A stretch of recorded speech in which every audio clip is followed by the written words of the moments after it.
Lone workers are a group of people who execute, operate, and observe specific work entirely on their own for periods of time. Generally not meaning being alone in the place, but not with colleagues to seek help if required.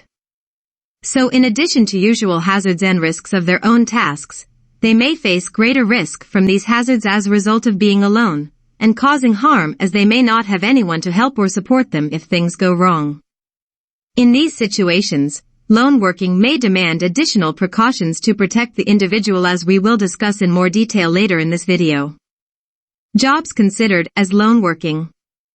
Some factors can have increased adverse health consequences for workers when working alone, like musculoskeletal disorders, stress, and poor or irregular eating habits. Unfortunately, lone workers exist in numerous sectors in different forms, like working at a fixed base in shops, petrol stations, factories and warehouses. Work separately from colleagues or outside normal working hours, like security staff, cleaners, maintenance and repair staff. Work away from a fixed base, like health and medical care workers, engineers, plant installation, cleaning workers, delivery drivers and purchasing coordinators. Volunteers who do charity work.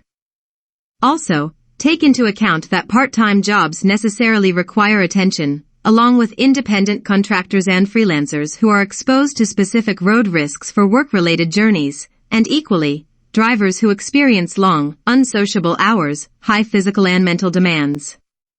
Employers' responsibility. The general responsibility is to ensure and provide a safe workplace free of health risks to everyone who might be affected by the organization's work, whether they are employees or not, so contractors, volunteers, or part-time workers are included. Although some responsibilities cannot be transferred to lone workers alone, the law requires you to think about their safety risks. Also, employers shall set suitable precautions before they do the job and include risks to lone workers in the risk assessment. Workers' responsibility. They shall comply with rules and procedures regarding their lone work safety, take care of their own health and safety, and that of others who may be affected by their work, talk to line managers about queries or concerns relating to health and safety in their work. Attend training and follow instructions presented about lone working precautions. Lone working hazards and risks.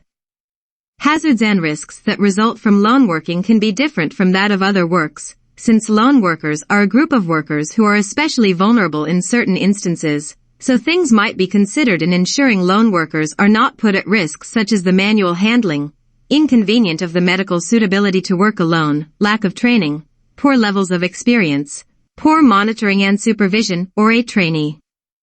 Migrant or foreign workers who are unfamiliar to risks in the jobs and workplace culture, vulnerable person like young, pregnant, disabled or a trainee.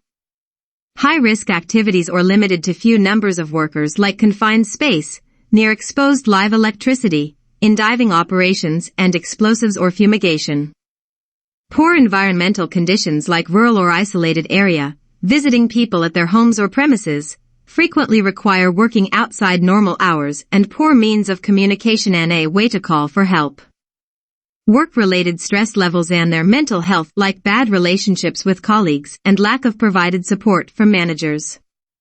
Foreseeable emergencies like fire, equipment failure and illness, accidents and injuries. Risk of violence of people who are exposed to members of the public, violent people, high risk of violence areas, late evening or early morning work, hold positions of authority over customers or clients, alcohol and drug use by clients, and carrying money or valuable equipment. Managing the risks. The law imposes lots of duties on employers to assess and control the risks in their workplace and what might cause harm to people, and decide whether you are doing enough to prevent that harm. Communication procedures. You have to write procedures down to provide direct contact between the lone worker and the fixed base, also by regular meetings, or provide other opportunities to share concerns, social events and work or team updates, and ensure lone workers are included in any consultation on changes and training. Other controls.